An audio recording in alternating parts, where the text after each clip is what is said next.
Alright, so let's build this table. I'm going to go kind of quick, but feel free to slow the video down or pause it if you want to take a little bit more time. But first, let's go ahead and start with the tabletop. So first is you want to select the rectangle tool by clicking R, or selecting R. And we'll build the table. You'll see in the bottom right hand corner the dimensions change right here.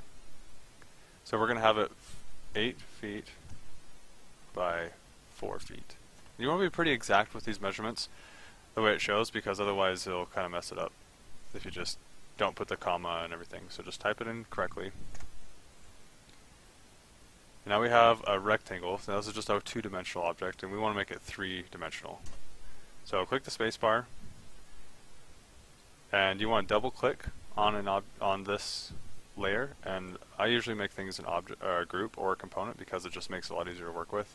So let's make it a group, and then double click into that group to modify it.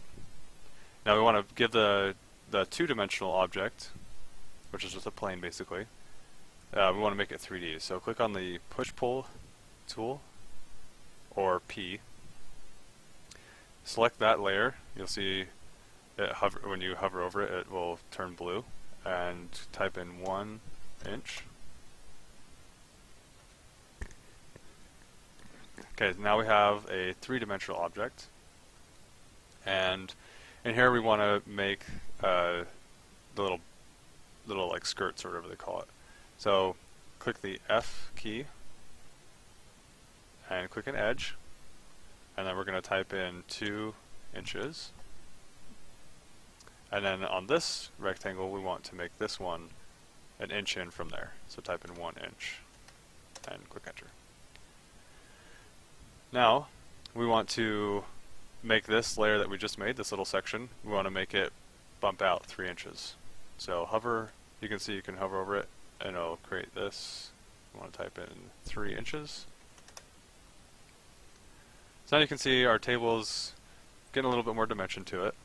We've now created the tabletop itself, and let's create the legs now. So what I'll do is I'll press R for rectangle, and we'll just go to a corner like this one. And you can see it changes the different planes that it's on. So here's the red plane and then the green plane. Just uses the axes. So just click in the corner. It'll automatically just select the blue one if you want, if you hover this way. And then we want this leg to be 4 inches by 4 inches. Again, look at the bottom right hand corner. It's not going 4 inches. Okay, 4, 4. I can type this in just 4 by 4 because of the way I've set mine up. But so you want it to be 4 inches by 4 inches. Click the space bars again to select this, and we want to actually make this a component, not a group. And the reason why is because components allow you to modify multiple things at the same time. So because we're going to have 4 different legs in this one table, if I modify this component, I want all of them to change. So that's why I use components. So right click on it, make component, and I'm just going to type in leg. I always like to name my components because later on when you need to refer to them, you want to be able to use them and understand which ones you're working with. So now we have a component here, and this is the leg. So double click again in here if you can't select this, and then click the leg, and then we're going to move this. We're using the move tool because copy and paste is a little bit slower than what I prefer to use, plus it changes the object orientation. So you click the M button or key, or just push M here, or the move button here. And then because I want this object to be in this corner, you see how it snaps to that corner? So I actually want to select this right corner, and see if you move this, it's going to mess it up. But if you click the control button, it'll actually copy it. And then we want to go and drop it here. And then you can move both of these by clicking the space bar, holding down shift. You know, I actually messed that up. Let's control Z back to here. Forgot one step. So we actually want to make the leg again, so 4 inches by 4 inches. And then we actually want to make this a group first. See, we'll learn as we go. So first we want to make it a group, then we want to make it a component. And override the existing one. And now we can move it, and it shouldn't. See how it moves around? It doesn't give us a problem. Okay, so I actually want to move this object around, so let's choose the move button here, or click M, and then click in this corner, and we want to move it to here. But see, next to our cursor, we don't have any button at all, or any icon. If you click Control, you'll see a little plus sign next to my cursor. There's it off, there's it on. And that just means that we're going to copy it. So if you hover it over this corner, it should automatically snap in, and press the spacebar again. Now we can select both of these legs, and then click the move button again by clicking M. And we actually want these two to be in this corner, so I usually just like to choose the corner it's going to be snapping to. Click, and we don't have the plus sign, so click Control, and then select that corner. And now we have all 4 of our table legs on the table. So go ahead and click the space bar because we want to select one of these. So let's select this one right here. Now this is the magic part that I absolutely love about components. So if you watch, I'm now going to make this leg 29 inches long. So if you click the P or push pull again, you see how all 4 legs, if you watch these legs, when I hover over this one, they all are hovered over. So now if I click here and pull up, all of my legs now go up with it. And I can make these as long as I want. Now they'll do the same thing. But as long as they're pulled away from here, we can go ahead and just type in 29 inches. Oh, that was 9 inches. You can just retype in 29 inches. And there we go. So there is our tabletop and our legs built together. Okay. And then to rotate this table, in the article I only showed one way, but I'm going to show you both ways here because it's a little bit easier to show in video. So there's a few different ways you can rotate this table over because we're actually going to add some color to it. The first way that I showed is to press Q, or the rotate button right here. And you want to go to one of these axes. So here we're on a green axis, here we're on a red, there we're on a red, there we're on a blue, which we don't want, because that's just going to rotate it the way we don't want, just in this direction. So let's just do the red axis. You can select anywhere on here.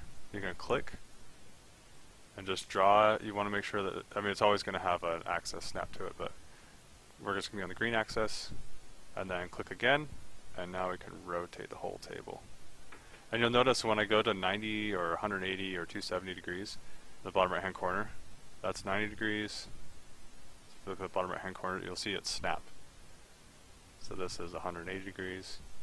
And when you're rotating things, you can also snap it to objects. So watch, if I hover over this guy, I can do it to his arm, or to his leg. Oops.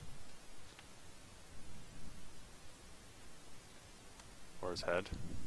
See, I can follow his whole body. So it's really nice because it snaps to things. Snapping feature is really, really nice in Google SketchUp. But we want to do 180 degrees, so there we go. And then we actually just want to modify the tabletop. So the tabletop is actually made of wood.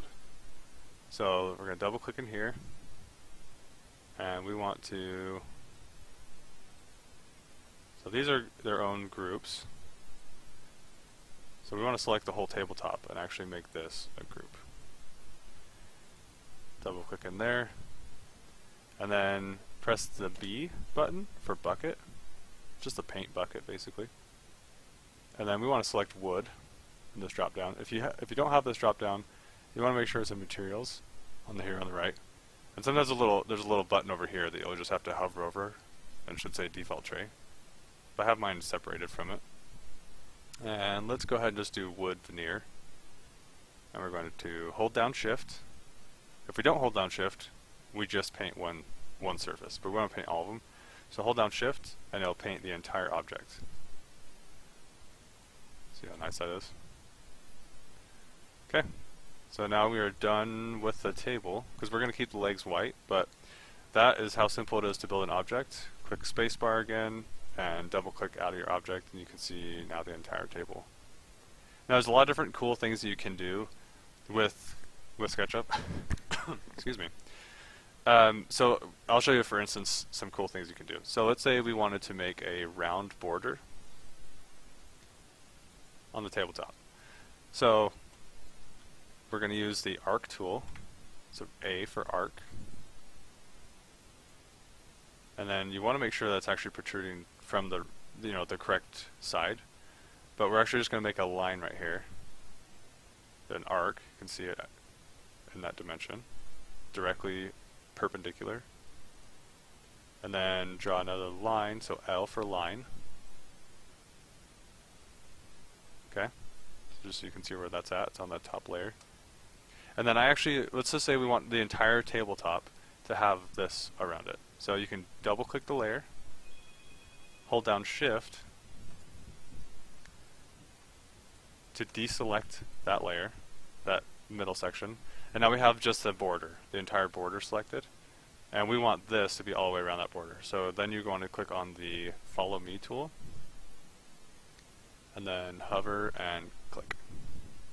And there we go. Now we have a nice rounded edge all the way around the entire object. It's got perfect 45-degree angles and everything cut for us.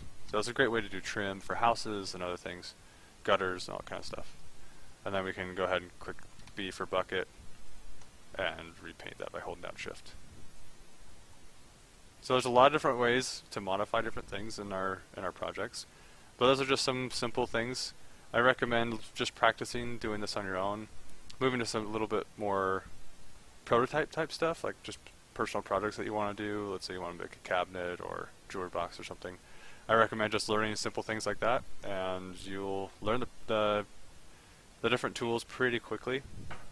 Once you learn to move around, orbit, and pan around your object, it makes it super easy to modify things, and also just learn the keyboard shortcuts. I can't stress that enough.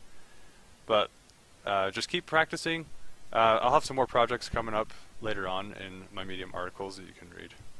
But with that, happy 3D modeling and have a wonderful day. Thanks.